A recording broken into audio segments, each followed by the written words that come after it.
Bonjour et bienvenue sur Mon Financier. Nous sommes le mardi 4 mars, qui fait la une bien évidemment de tous les journaux financiers. C'est l'Ukraine avec le Wall Street Journal qui donne donc les baisses de marché, 11% de baisse sur la Russie.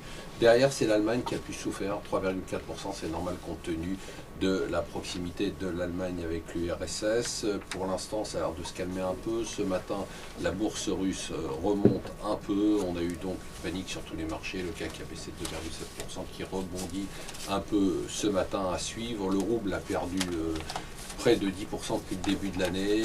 Il faut dire quand même que la Russie avait déjà été délaissée par les investisseurs en 2013 dans le cadre de la crise des émergents, mais également de la défiance vis-à-vis de la politique russe. Alors c'est amusant de remettre tout en perspective.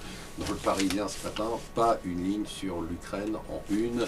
Le titre c'est le stress au travail, les plus grandes fortunes de la planète et les chiffres de l'indélinquance, ainsi que, donc on l'a annoncé ce matin, la mort du patient qui avait eu son cœur artificiel. Il a tenu quand même 76 jours, ce qui est quand même pas mal. Matteo Renzi donc annonce un programme qui ressemble à celui de Cameron. C'est la baisse des impôts, c'est la baisse des charges sociales sur les entreprises et c'est la baisse des dépenses publiques. Ça ressemble plus au programme de Cameron qu'à celui de Hollande. On se demande pourquoi. Si vous voulez racheter SFR, vous avez jusqu'à demain 20h pour déposer une offre préliminaire.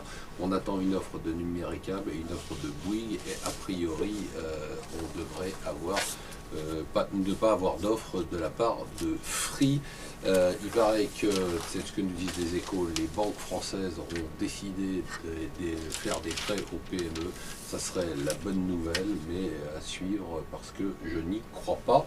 Et enfin, aux États-Unis, malgré la neige, on continue à consommer. La consommation des ménages a augmenté de 0,4%.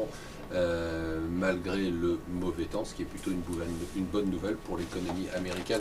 En tout cas, à suivre aujourd'hui le rebond normal des marchés après l'angoisse de la journée d'hier.